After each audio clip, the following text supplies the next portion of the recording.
Երբ որ ասում եմ պատմական Հայաստան, բա հիմա ինչ անենք, քո դասը ո՞րն է, երբ որ ասում եմ մի գնացեք իմ ճանապարհով, պետություն ունեք, մի գնացեք էլի, այս կոնկրետ իրական Հայաստանի Հանրապետությունը հիմա դուք բոլորովը տանում եք պատմական դարձնելու ճանապարհով, մի բերեք այս Հայաստանը միացրեք ինձ, պատմական Հայաստանն է ասում, այլ կենտրոնացեք այդ պետության շահերի վրա, երջանիկ զգացեք ձեզ, ոչ թե դժբախտ նայելով որ վայ ես ա մեր հայրենի, էսա այսքանն է, ես մի քիչ էլ որ բան եմ ելնում, շատ կրկոտ եմ ելնում, ասում եմ մենք նայում ենք մեր երկինը, ասում ենք արա էս ինչ է, արա էսա, էս հայրենիք է, էս հայրենիքի թերմած քարը, հայրենիք չէ,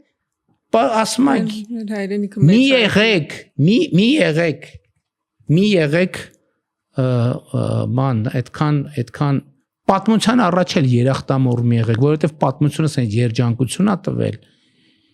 իսկ դուք գնացել փնտրում եք երջանկություն,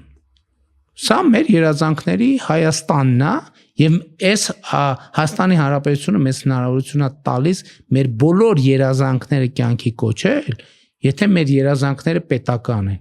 եթե մեր երազանքը մեր քաղաքացիների անվտանգությունը, բարեկեցությունը, երջանկությունը, մեր սերունդների երջանկությունը և մեր պետության հարատևությունը ապահովելն է, այս Արծվաշենը ստեղ